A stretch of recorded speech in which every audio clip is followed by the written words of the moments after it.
Hello everyone, welcome to Legal Darshan. In today's video, we are going to discuss one particular judgment with respect to interim maintenance. Okay, now please note that what we are going to discuss is with respect to interim maintenance and not the final award of maintenance.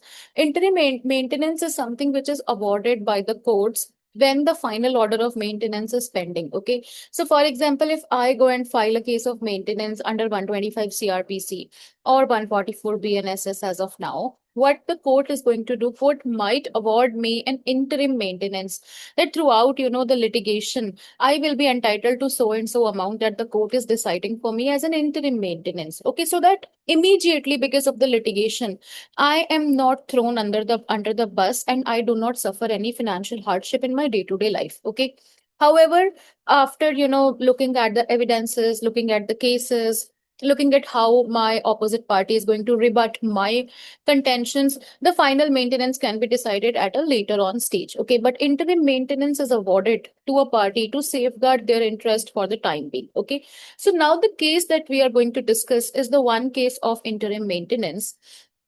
And lawfully also, legally also, this provision has been provided that interim maintenance order can be made by the court throughout the proceedings. Okay, in between the proceedings also, the interim maintenance orders can be granted by the sessions, by the trial court. Okay, whichever court the case is being tried into, the court can award maintenance. Now, the present case is coming is getting decided. Okay, one appeal is preferred before the Supreme Court, and the bench of Honorable Mr. Justice Vikram Nath and Justice Sandeep Mehta, they are deciding this particular case. Okay, and now this case is concerned about maintenance, interim maintenance to two minor daughters aged 8 and 9 respectively.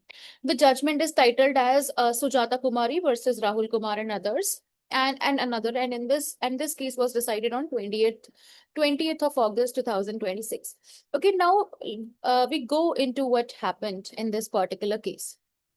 So there is a husband and wife. Okay, both are doctors. The wife is a gynecologist who is appointed as a gynecologist in one of the hospitals in Greater Noida, whereas the husband, he's also MBBS and MD, and he is working as a consultant pediatrician in one of the children care homes. Okay, now in this case, what happens is that there was hardship. There was marital hardship, discord between the husband and wife, due to which the wife took minor daughters with her and they were staying away from the marital home. Okay, so the wife, appellant wife herein, was not staying with the husband. Now, the matter was going on in the family court. Okay, so family court, the matter was going on, and the family court awarded the interim maintenance to the wife, okay, for the children. Now, what happened is that the wife claimed an interim maintenance of 2.5 lakh rupees per month for the subsistence. Okay, but however, the family court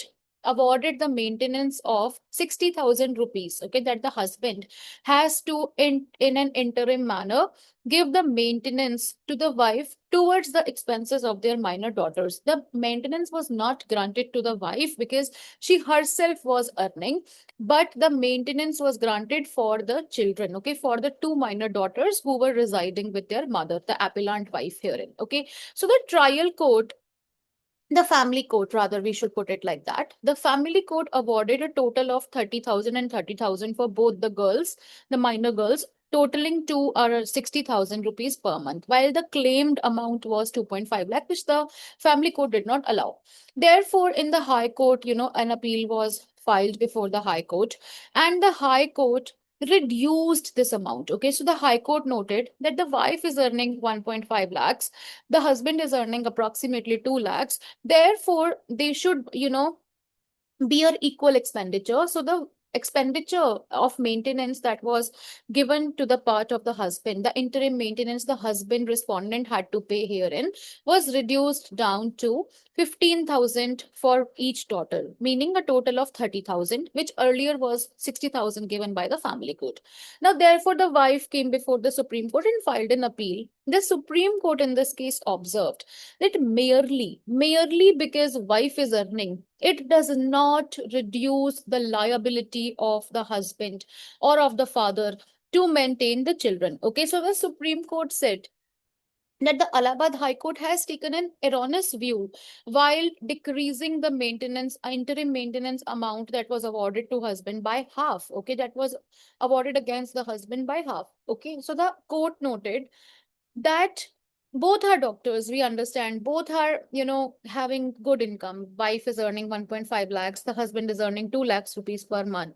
But that reason, only by the reason of the fact that wife is earning so much, such amount of money, does not discharge the husband's liability, the father's liability towards their children. So the court noted that the two children, the two minor daughters, they were school going children, 8 and 9 years were their ages respectively.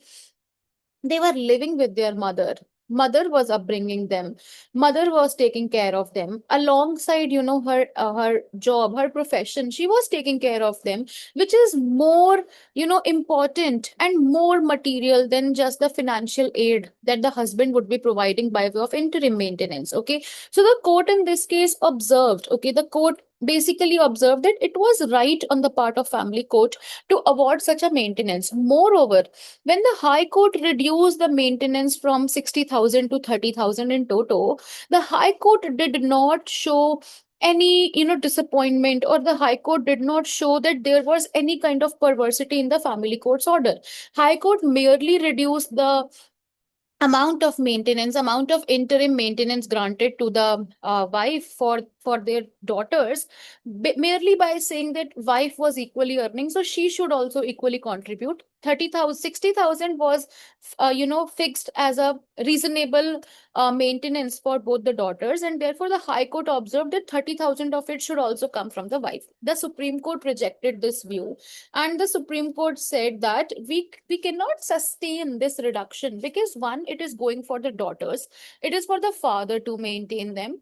And even if we, remove the fact that wife is earning altogether, it comes all down on the father to provide maintenance for the daughters. Okay, because respondent himself was earning 2 lakh rupees per month. Okay, so out of 2 lakh rupees, if 60,000 rupees he's attributing towards his daughter's interim maintenance, that is not something, the court should reduce, or that is not something, that the court should reconsider, looking at the education and upbringing of those two daughters. So the court said that even if we, remove that wife is earning from the context, the husband's income is such that 60,000 maintenance towards the daughter can be awarded. And High Court itself has observed the same. Therefore, the maintenance that was given by the trial, by the family court, okay, the court said that the family court has correctly appreciated the status of the parties and the need of the two minor daughters. Because if you look at the claim amount initially was 2.5 lakhs. Okay, the family court applied its mind, and appreciated what the evidence is, what the factual matrix was on the record, and then brought it down to 60,000. Okay, which is just and reasonable after considering everything, affidavits and income records that were filed before the bench. Okay, therefore, the court said that the family court can decide the matter on its own, finally dispose of the case by its own. The family court can do that. Until then, the interim maintenance order that was given by the family court, that is 30,000 for each daughter, to be given by the father, the respondent husband in this case, should sustain, and the High Court's order was set aside, which halved the liability of the father in this present case. Okay, so now this case, again, for reference purpose, is titled as Sujata Kumari versus Rahul Kumar. Please be mindful of the fact that this maintenance is not finally given, but rather this maintenance is interim in nature. Okay, the final maintenance is yet to be decided based on the evidences on record and based on the disclosure of facts and other relevant information. So for the meanwhile, when this case is not finally being decided by the family court, this maintenance rate would prevail. Now, does it happen in all the cases? Okay, because we have a lot of chaos regarding the discussion on maintenance laws. Okay, some of the people have always called it biased or not gender neutral. But by way of this discussion, I just want to point it out that not every case, okay, is same. Every case has different factual matrix. Every case has different parameters to see what is the amount of maintenance that can be awarded. The court could have reconsidered the maintenance amount had the income been different, okay, had the circumstances been different, had the daughters been residing with the father itself. Okay, there are various scenarios. Therefore, the decisions that are given in the maintenance cases, interim maintenance or final maintenance cases, it do set precedent in the form of what they are saying, but largely these are based on fact to fact basis in each of the cases. Okay, so we can see varying, interpretations of maintenance laws, various, interpretation might not be a correct word, but various application in various contexts of the maintenance law. So no two cases of the maintenance can be said to be exactly same until and unless there is very high degree of similarity between them, right? So I hope you like this discussion. And just I would just point it as a uh, a word of caution that whenever you look at the maintenance case laws, do not just look at what the court is saying. Please read the context, and that will make you more understood of why court has given a certain statement, or court have given a certain stance, court has shown a certain stance, right? So this is it for today's discussion. I hope the discussion is useful. For more such videos, please stay tuned with us at Legal Darshan. We will be covering more such topics which are relevant in the general public interest. Thank you for watching. Please stay tuned with us. Keep liking, subscribing, and sharing to Legal Darshan. Have a great day ahead.